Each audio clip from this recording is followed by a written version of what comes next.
নমস্কাৰ বন্ধু বান্ধৱীসকল, স্বাগতম জনাইছোঁ job education YouTube channel to জবলৈ। বন্ধু বান্ধৱীসকল, আজি মই টু জব চেনেলৰ জৰিয়তে মহিলা আৰু শিশু বিকাশ বিভাগৰ এটা বিশেষ বিজ্ঞাপন লৈ আপোনালোকৰ ওচৰলৈ আহিছোঁ।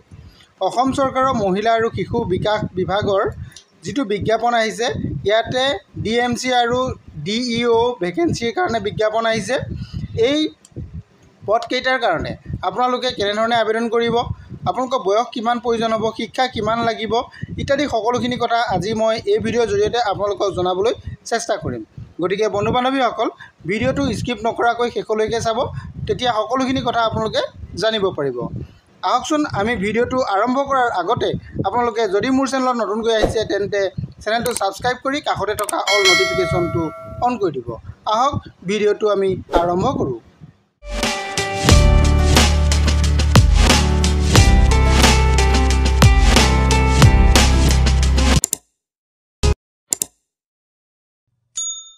নমস্কাৰ বন্ধু বান্ধৱীসকল, আজি আপোনালোকৰ কাৰণে যিটো বিজ্ঞাপন লৈ আহিছোঁ, বিজ্ঞাপনটো department of women and child ডেভেলপমেণ্টৰ ফালৰ পৰা আহিছে।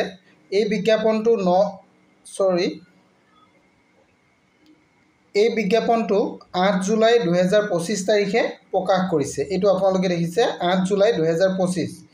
ইয়াতে যিকেইটা পদ আছে, পদকেইটা মই আপোনালোকক দেখাই দিব বিচাৰিছোঁ। প্ৰথম পদটো হৈছে আপোনালোকে চাওক ডিষ্ট্ৰিক্ট মিছন কোঅৰ্ডিনেটৰ অৰ্থাৎ DMC, আৰু ছেকেণ্ড যিটো পদ আছে এইটো হৈছে ডাটা এণ্ট্ৰি অপাৰেটৰ অৰ্থাৎ DEO। এই দুটা পদ আছে। এই পদ দুটাৰ কাৰণে আপোনালোকৰ কোৱালিফিকেশ্যন কিমান লাগিব এইটো কথা ইয়াতে উল্লেখ আছে। যিটো আমাৰ ডিষ্ট্ৰিক্ট মিছন কোঅৰ্ডিনেটৰ হয় তাৰে এটা পদ আছে। এই পদটোৰ কাৰণে কোৱালিফিকেশ্যন আপোনালোকে চাওক, এডুকেশ্যনেল কোৱালিফিকেশ্যন গ্ৰেজুৱেট হ'ব লাগিব। এইটো প্ৰিফাৰেবল পাব। কি ডিপাৰ্টমেণ্টত যদি আপোনালোকে গ্ৰেজুৱেশ্যন কৰিছে তেতিয়া আপোনালোকে এইকেইটা ডিপাৰ্টমেণ্টত কৰিলে আপোনালোকে প্ৰিফাৰেঞ্চ লাভ কৰিব। ডিপাৰ্টমেণ্টকেইটা হৈছে ছ'চিয়েল ছায়েন্স আৰু লাইফ ছায়েন্স, নিউট্ৰিশ্যন বা মেডিচিন বা health management, social work, rural management. এইকেইটাত যদি আপোনালোকে গ্ৰেজুৱেশ্যন কৰিছে তেনেহ'লে আপোনালোকে ইয়াতে প্ৰিফাৰেঞ্চ লাভ কৰিব। আৰু ইয়াতে আপোনালোকৰ এক্সপিৰিয়েঞ্চৰ কথাও আছে। এক্সপিৰিয়েঞ্চ কৈছে যে এটলিষ্ট 3 year এক্সপিৰিয়েঞ্চ, 3 বছৰ আপোনালোকে কাম কৰাৰ অভিজ্ঞতা বিচৰা হৈছে। গভৰ্ণমেণ্ট ছেক্টৰ হওক বা নন গভৰ্ণমেণ্ট অৰ্গেনাইজেশ্যনত হওক আপোনালোকে কাম কৰিলে তাৰ এক্সপিৰিয়েঞ্চ আপোনালোকে প্ৰডিউচ কৰিব পাৰিব। আৰু ইয়াৰ কাৰণে আপোনালোকৰ দৰমহাটো দিয়া হৈছে 35,500 টকা। নেক্সট আমাৰ যিটো ডাটা এণ্ট্ৰি অপাৰেটৰ পদ আছে, এই পদটোৰ কাৰণে আপোনালোকৰ কোৱালিফিকেশ্যন কোৱা হৈছে ইয়াতে graduation with working knowledge in computer. Graduation লাগিব, লগতে আপোনালোকে কম্পিউটাৰ কাম কৰাৰ অভিজ্ঞতা আপোনাক ইয়াত বিচৰা হৈছে, কম্পিউটাৰ নলেজ বিচৰা হৈছে। আৰু লগতে ইয়াতে আপোনালোকক এক্সপিৰিয়েঞ্চো বিচৰা হৈছে 3 yearsৰ ডাটা মেনেজমেণ্ট বা process documentation and web based reporting formats ইত্যাদিত আপোনালোকৰ কাম কৰাৰ অভিজ্ঞতা গভৰ্ণমেণ্ট ছেক্টৰত হওক বা নন গভৰ্ণমেণ্ট ছেক্টৰত হওক।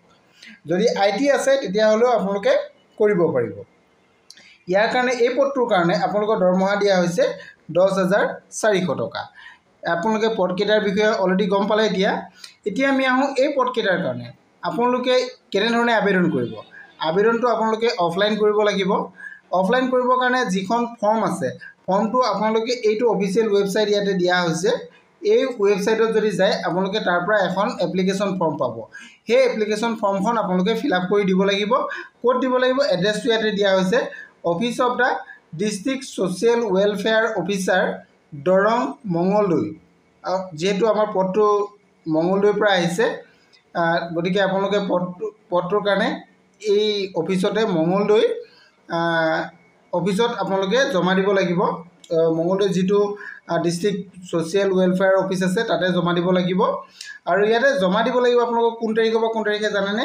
ইয়াতে উল্লেখ কৰা আছে 10 জুলাইৰ পৰা ফৰ্ম তাত জমা ল'ব 25 জুলাই বিয়লি 5 বজালৈকে। গতিকে 25 জুলাই 5 বজাৰ আগতে আপোনালোকে ফৰ্মখন জমা দিব লাগিব। এতিয়া ফৰ্মৰ লগত আপোনালোকে কি বস্তু জমা দিব এইখিনি কথা ইয়াতে উল্লেখ আছে। ফৰ্মৰ লগত আপোনালোকে চাওক, ইয়াতে আপোনালোকৰ এডুকেশ্যনেল ডকুমেণ্টছখিনি লাগিব। তাৰ আগতে কি বস্তু লাগিব মই এইকেইটাও কৈ লৈছোঁ। আপোনালোকে প্ৰথম পাছপোৰ্ট সাইজ ফটোগ্ৰাফ এখন লাগিব।